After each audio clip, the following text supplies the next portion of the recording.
Hello and welcome to Frontrunner Motorsport. Some time ago, back at the start of this channel's life, I did a list of every race driver who had competed in both Formula 1 and the British touring cars.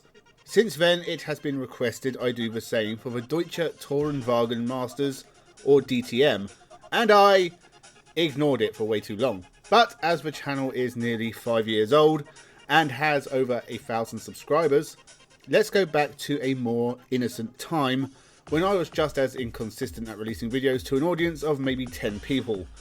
This is part 1 of the every driver who raced in Formula 1 and the DTM.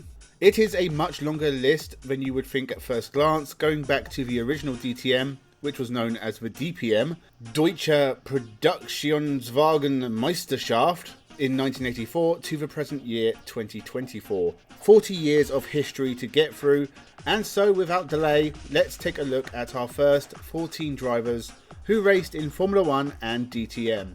Make sure you subscribe to the channel so you don't miss the next part, and let's jump into the video. Volker Werdler. We are going to start with a bit of a cheat, because whilst Volker Werdler was indeed briefly involved in Formula 1 with the Real team in 1989, he never actually qualified for a race, failing to qualify in all of his 9 attempts. He was usually 2 to 4 seconds off making it into normal qualifying, and so sadly never came close to starting a Formula 1 race. Elsewhere, he took wins in Japanese F3000 and even won Le Mans in a Mazda alongside Johnny Herbert and Bertrand Gachot in 1991.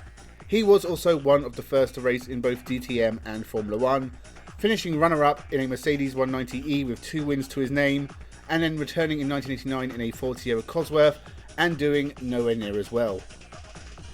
Roland Ratzenberger. Whilst Roland Ratzenberger did at least get to start a Formula 1 race, his time in Formula 1 was also tragically short. After failing to qualify for the Brazilian Grand Prix of 1994 for Simtech, Ratzenberger made his one Formula 1 start at the next race in Aida in Japan, finishing 13th. At the next round at Imola, he was sadly killed in qualifying. Whilst he did a few races in British touring cars and Japanese touring cars, Ratzenberger only took part in 2 DTM races in 1989, racing for Helmut Marko's team in a Ford Sierra Cosworth, scoring a single point. Michael Schumacher.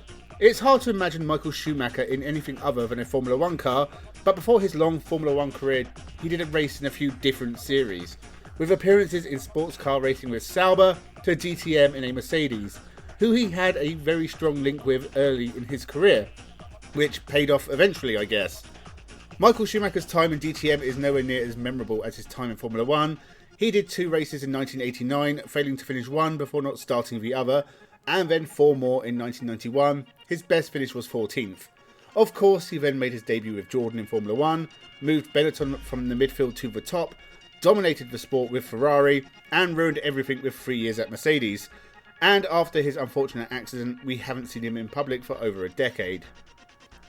Nicola Lorini. The Italian was only a couple of years into his career when he got the chance to race in Formula 1. He was racing for Colony in 1987 when they decided to try Formula 1, and Lorini raced in the Spanish Grand Prix, retiring early on, and joining Osella for 1988. After a couple of years of Osella and only 4 races he managed to get to the end of, he moved to Ligier for 1990 and finished a lot more races, outside of the points. His final full season was with the Modena Spa team, and again he failed to qualify or failed to finish a majority of races. Having seemingly given up on Formula 1, Lorini won the Italian Touring Car Championship in 1992 and moved to DTM with Alfa Romeo for 1993. He dominated the series, winning 10 races and winning Alfa Romeo's only DTM championship. He scored his first points in Formula 1 with Ferrari in 1994 on a part-time drive, and scored a single point for Sauber in 1995. And continued taking wins in DTM and the International Touring Car Championship until the series folded after 1996. Michael Bartels. Another one who never actually got to race in Formula 1, but did fail to qualify for Lotus 4 times in 1991. Bartels returned to International F3000 and was decent, finishing 4th in 1992 with Krypton Reynard. His dalliances with DTM actually started in 1987, a few years before he was in Formula 1 and at the age of 19, so very young. His one appearance in a Ford Sierra that year would be his only appearance for 7 years, returning to the series in 1994 with Alfa Romeo and taking his only DTM wins in 1995. He raced in the International Touring Cars in 1996, but it wasn't a great season, and Bartels would rejoin the DTM grid in 2000 in the revived DTM for Opel, but whilst he got a few podiums, he was never more than a midfield player. He would be a champion in GT racing and has taken wins in 24-hour races. Gabriele Tarquini, the greatest race driver of all time, bar none. Shut up, he is. Gabriele Tarquini had an understated Formula 1 career that I have covered at length in previous videos. The Cliff Notes version is, great driver, never got the chance in a decent team that he deserved. His time in Formula 1 was spent with Osella, Colony, First, AGS, Fondmetal, and a one-off for Tyrrell, nearing the end of their life. In touring cars, he was a god. 1994 British champion, 2003 European champion, 2009 World Champion and 2018 World TCR Champion, with wins in the International Touring Cars, Super Tourenwagen Cup. Sadly, he only made a few appearances in the old DTM back in 1995 for Alfa Romeo, unsurprisingly. He retired from 3 of his 4 entries with a failure to start in the other. He raced in the International Touring Cars in 1996 and did a lot better over a full season. Sadly, the least successful parts of Tarquini's career are his times in DTM and Formula 1. Mika Hakkinen.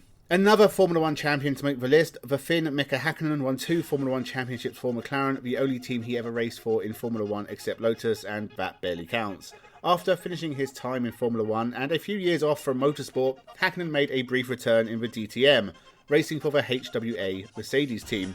He was actually pretty decent, taking 3 wins in 3 seasons and finishing in the top 10 every year with a best 5th overall in 2005.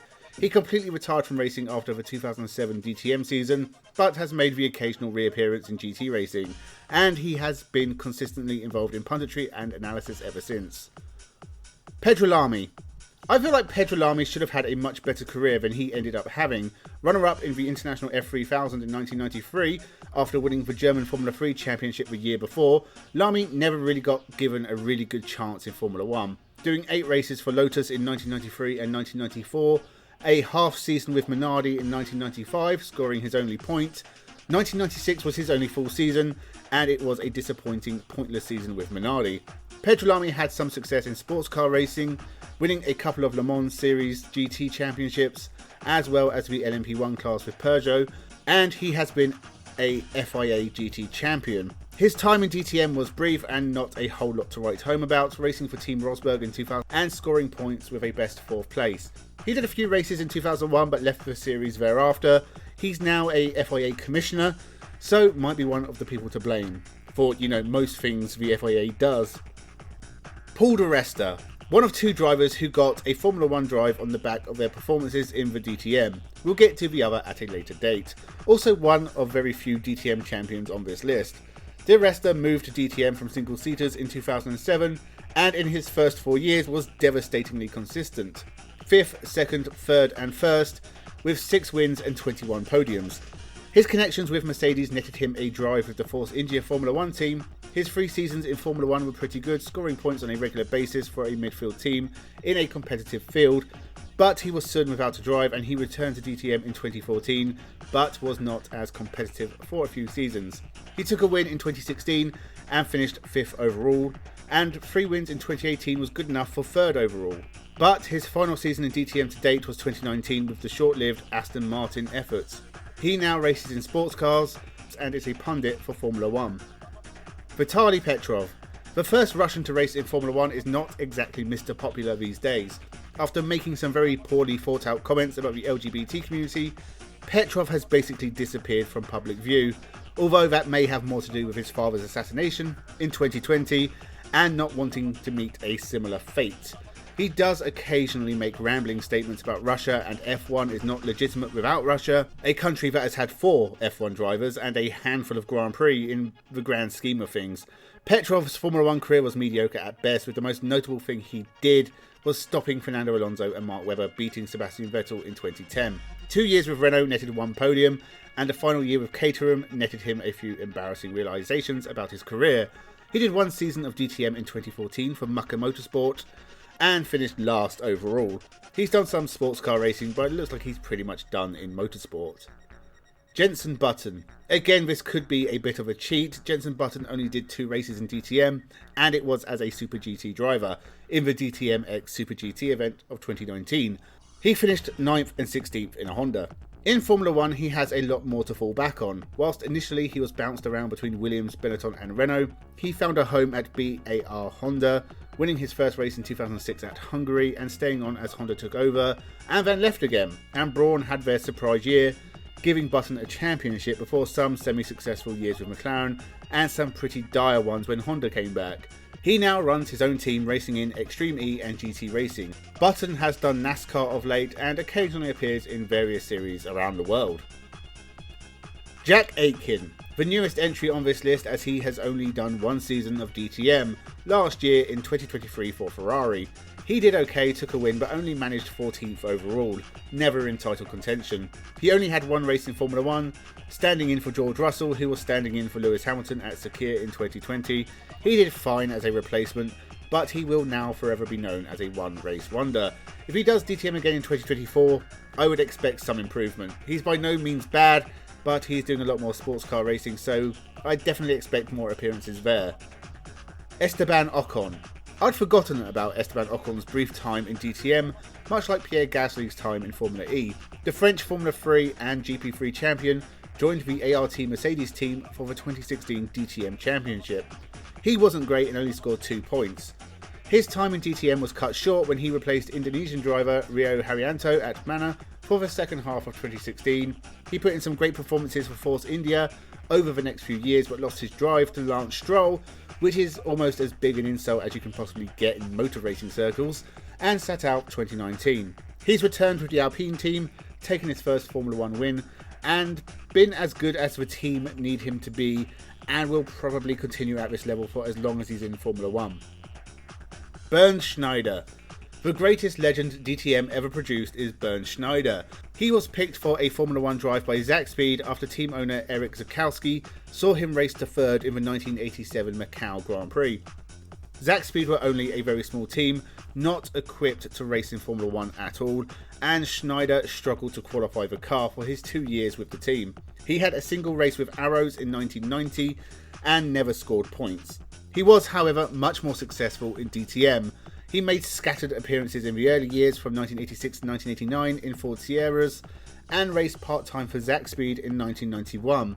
From 1992, he was racing for the main Mercedes team, winning his first races and being a title contender for the first time. He finished 3rd in 1992 and 1993, but took his first title in 1995. When DTM returned in 2000, he took the first 2 wins in the new series and the first 2 titles. He'd win 2 more DTM championships in 2004 and 2006 before retiring for good in 2008.